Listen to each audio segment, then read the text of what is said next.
Hey guys, मैं संदीप केशरवानी लेकर आया हूं आप सभी लोगों के लिए ग्रामर का एक बहुत ही खास रूल। वो पर्टिकुलर रूल है आपके एवरी से रिलेटेड। ये एवरी एक ऐसा वर्ड है, एवरी, जिसकी हिंदी मीनिंग होती है दोस्तों प्रत्येक, राइट? ये इसका हिंदी मतलब है। इसके जब यूजर्स की बात करते हैं तो कुछ जनरल सा एक पैटर्न सा दिमाग में बना हुआ है कि हम एवरी को जब भी इस्तेमाल करेंगे इसको सिंगुलर नाउन के साथ इस्तेमाल करेंगे और एक सिंगुलर वर्ब यूज करेंगे। ये इसका 50% कॉन्सेप्ट है।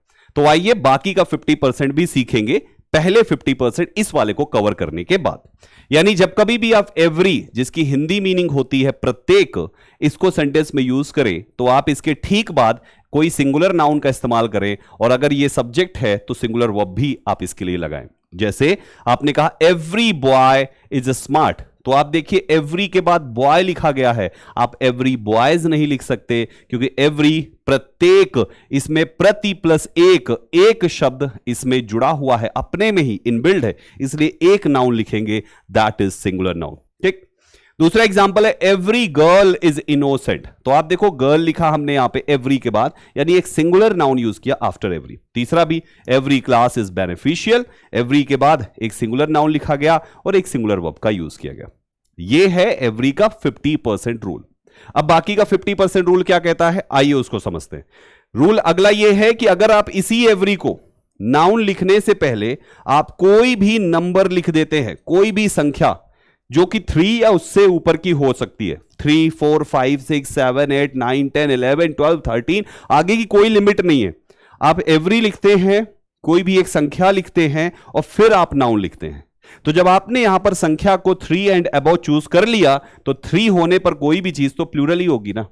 सिंगुलर तो तभी तक रह सकती जब वो एक है, एक से ज्यादा होती वो प्लूरल हो जाती है।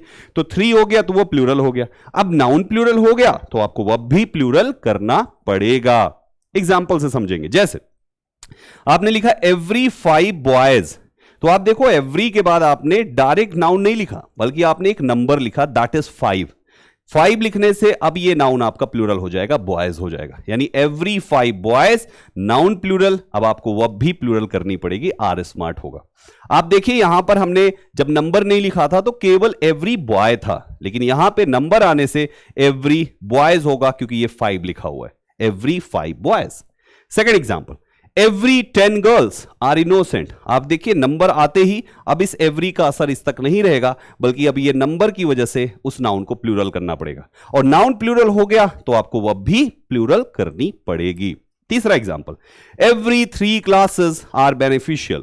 आप देखिए यही एवरी के बाद अब आपकी क्लासेस होगी क्योंकि आपने यहां पे नंबर लिख दिया, दैट इज 3। उम्मीद करता हूं आपको एवरी का ये कॉन्सेप्ट अच्छे से समझ में आया। कैसा लगा आपको ये कॉन्सेप्ट जानकर, एवरी का पूरा रूल जानकर कि आखिर इसको हम कब सिंगुलर नाउन देते हैं, कब हम इसे प्लूरल नाउन देते हैं, एवरी के साथ कब सिंगुलर वर्ब आती है और कब इसके साथ प्लूरल वर्ब आती है। आई होप ये कॉन्सेप्ट 100% आपको समझ में आ गया। जैसा भी लगा इस वीडियो के कमेंट बॉक्स में मुझे जरूर बताइएगा, मैं देखूंगा आपके कमेंट्स, आप सभी बच्चों को ये वीडियो कितना बेनिफिशियल लगा। Thank you very much for joining this session. बने रहिए मेरे साथ इसी प्रकार की आगे वीडियोस पाने के लिए। Thank you very much.